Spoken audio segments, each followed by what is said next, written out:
Hi everyone, and welcome to this tutorial about arithmetic sequences. A sequence is a list of things, usually numbers, which has a certain order to it. So when I say anything, I mean it could be letters, it could be A, B, C. That's still a sequence and there is some order to it.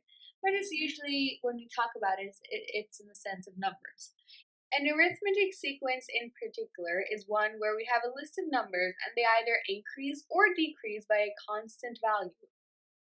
So what I mean by this is if I have, say, 1, 2, 3, 4, and then this is fairly rudimentary, but the important thing to note is that here they increase by a constant value of 1. So this in fact will be an arithmetic sequence.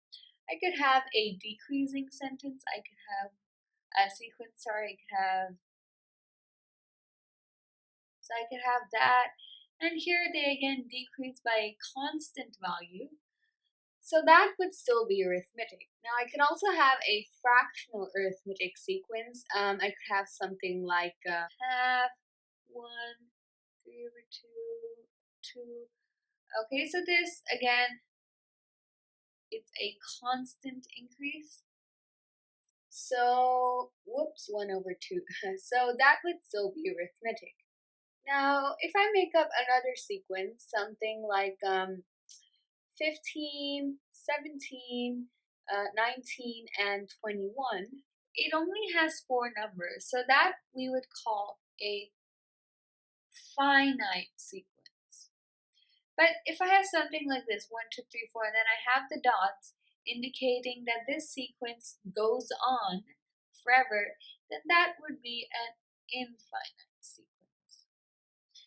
Now let's look at this in more detail. Now if I had a sequence, say 5, 10, 15, 20, 25, I think it's fairly obvious to notice that the increase here is by positive 5 each time, right? So we could make a table here. Say that let n represent the term it is, and let this x be the value, my value. Okay, so if I have n equals 1, so the first term, that's just 5. My second term is 5 plus 5, which is 10. My third term here is 5 plus 5 plus 5, which is 15. My fourth term here is 5 plus 5 plus 5 plus another 5, that's 20. I think you can see the pattern here. Let's keep going. My fifth term would be 5 plus, here I have 3 5s, but my fifth term would be times 4 5s, right? That would give me 25. My sixth term here would be 5 plus, here it's 4 5s, so here it's going to be 5 5s, right? So I think you can see a pattern here. When I have each time, what I have here is that each time this constant increases by 1. So when I have my first term, I have no increased value. It's just my first term. My second term, I have my initial value plus that constant increase. Third term, I have that initial value plus twice of that constant increase, and the pattern grows. But what if I had the same sequence, right? What if I had the same sequence, but I wanted to know what my 231st term is? And that's a fairly large number, and to be writing out all the terms until the 231st term is going to take really long. So let's go back and notice if we see a pattern here. Now, when I have my second term, I add my constant 1 time to the initial value, which is 5. If I have my sixth term, I add my constant 5 times to the initial value, 5. So technically speaking, if I'm looking for the 231st term, I should add my constant 230 times to my initial value. Then that's going to be 5 plus 230 times 5, right? that's going to give me my value for the 231st term. So we have our pattern, and with this we can come up with a general formula for arithmetic sequences, and that goes something like this. I can say u sub n equals u sub 1 plus n minus 1 times d. The alphabets I've written in yellow actually correspond to the values we have in red above. So u sub n would be the value of the 231st term. So whatever 5 plus 230 times 5 simplifies to, that would be u sub n. And 231 itself would be n. 5 is u sub 1, 230 is this n minus 1, and 5 is d. Let's now go over what each of these mean. U sub n is the value of the nth term that we are trying to find, where n is the term number.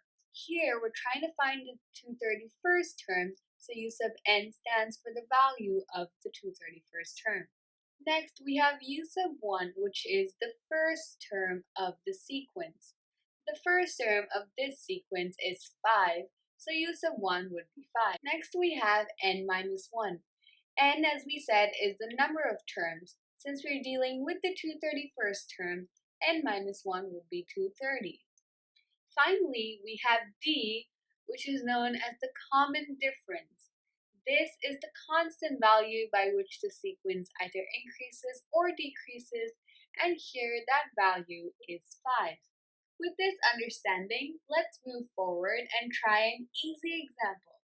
If I have the sequence 2, 4, 6, 8, 10, and so on, and this is a simple sequence, so it's going to be easy for us to work with. Now I have my first 5 terms here. What if I wanted to find my 21st term?